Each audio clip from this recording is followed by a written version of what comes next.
तो मोदी जी ने कहा कि आंदोलन जीवी। मैंने पार्लियामेंट में खड़े होकर कहा मैं हूं आंदोलन जीवी, क्या करेंगे?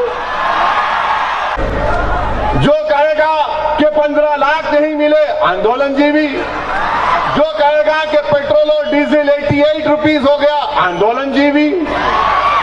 जो कहेगा कि Modi ji disturb areas act article 1921 का वायलेशन है, आंदोलन जीवी।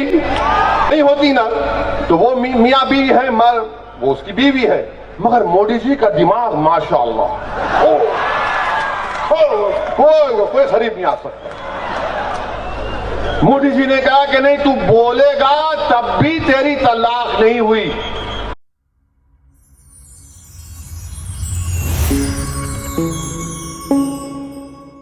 अजीज दोस्तों और बुजुर्गों, एक और कानून बीजेपी की सरकार ने बनाया जिसको GCTOC बिल है, जिसको सदर जमहूरिया ने मंजूरी दे दी।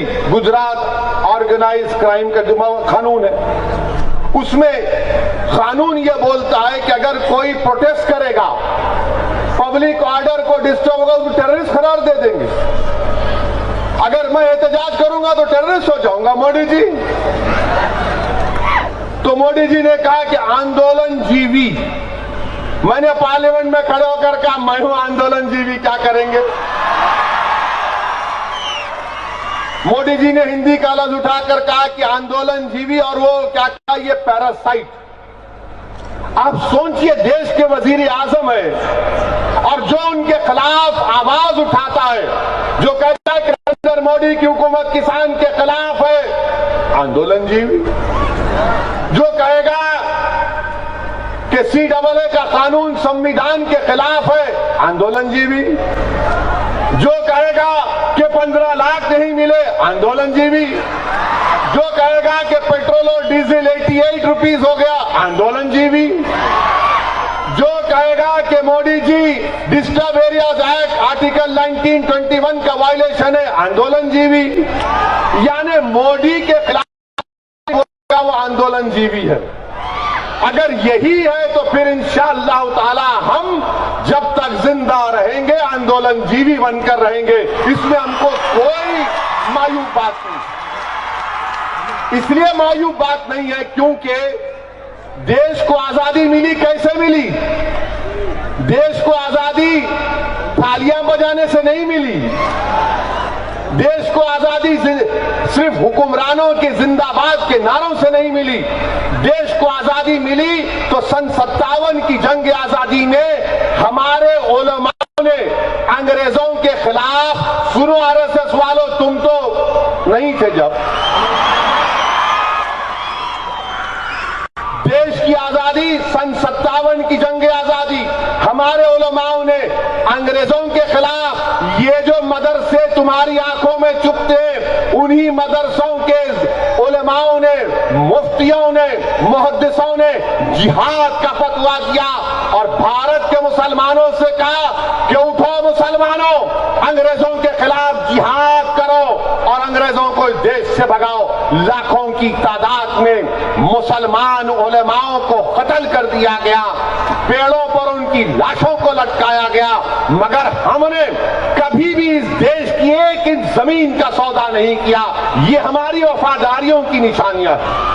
मेरे अजीज दोस्तों और बुजुर्गों, देश को आजादी मिली गांधी के एहतजाज से, non cooperation movement, quit India movement, ये तमाम सत्याग्रहों से तो देश को आजादी मिली। और भारत के संविधान में प्रोटेस्ट, एहतजाज एक फंडामेंटल राइट है। मेरे को समझ में नहीं आता कि भारत के प्रधानमंत्री जब लोग रोड पर निकलते हैं तो परेशान और डरते क्यों हैं?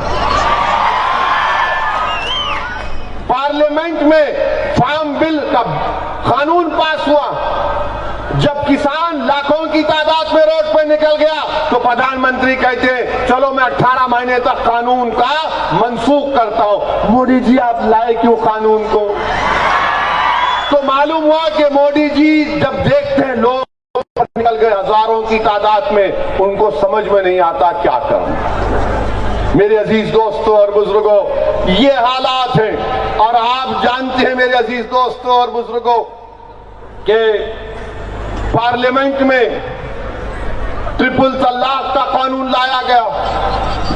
हमारी मां और बहनें बड़ी तादाद में आज के जलसे में तशरीफ फरमाए।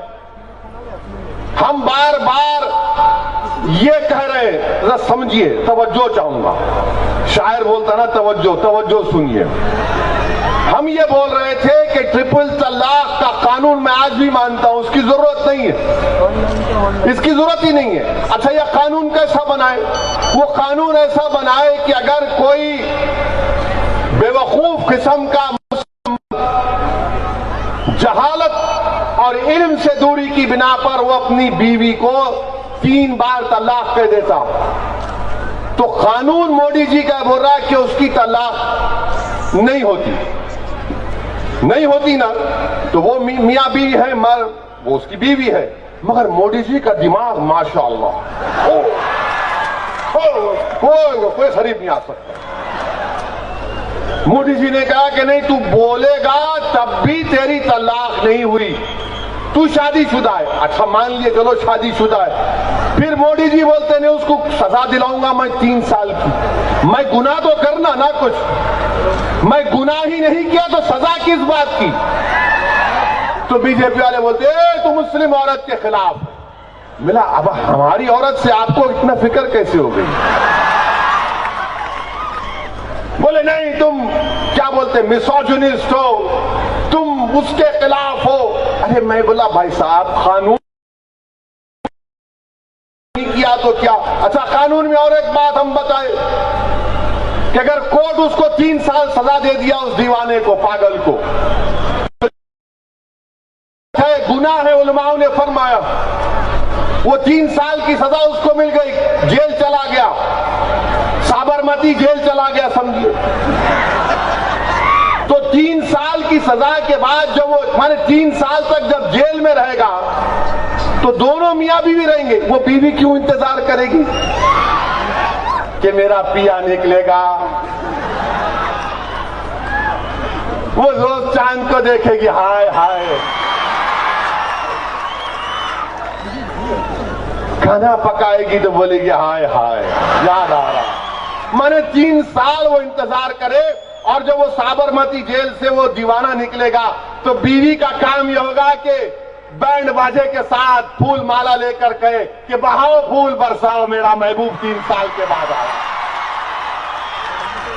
वाह मोदी जी वाह। हम क्या बोले कि भारत में ऐसे कई लोग हैं जो बीवी रखते हैं मगर उनके साथ नहीं रहते,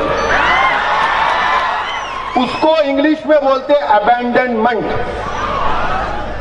तो अब क्या होगा इस कानून से? वो मुसलमान, उसको अगर शरीयत का लिहाज होता तो ट्रिपल तलाक बोलेगा नहीं। अब उसको मालूम होगा, वाला मैं तेरे को बोला नहीं, तू निकल घर से, तू निकल घर से, निकाल देगा। तो भारत में 30 लाख ऐसे महिलाएं हैं, ये गवर्नमेंट ऑफ इंडिया का डेटा है, जो शादीशुदा है मगर अपने पति के साथ नहीं है। हमने कहा उसका कानून बनाओ आप। अगर कोई शौहर, अगर कोई हस्बैंड अपनी बीवी को छोड़ता है, उसको बोलो रखो लाके घर में, उसके साथ रहो। उस औरत को भी तो इंसाफ मिलना ना, मगर वो कानून नहीं बनाए। आप ट्रिपल तलाक पर बना दिए, आप ट्रिपल तलाक का कानून बना, कुछ हुआ? कुछ भी नहीं हुआ, कुछ नहीं हुआ। माशरे की बुराइयां माशरे में बसने वाले लोगों की जहनियत को तब्दील करने से होती है, मगर आपने कानून बना दिया। हमने उसके खिलाफ बोला, एक नहीं 3 बार मैंने, मेरी तकारीरें पार्लियामेंट की, हमने उसके खिलाफ बोला। और हमने ये भी कहा, जब मैं तकरीर कर रहा था तो एक साहब बीजेपी के उठ के बोले, ए ओवैसी, क्या तेरे को पसंद नहीं है कि मुस्लिम महिलाओं को, यानी उसने कहा कि तुम 2-2 शादियां करते। मैं बोला प्यारे, एक में मैं परेशान हूं। हमको मालूम जिम्मेदारी का लिहाज मिला है। अब पलटा के पूछा, जबान हमारी बहुत खराब है, किसी का कर्जा बाकी नहीं रखते हम। बोलेंगे जवाब आएगा।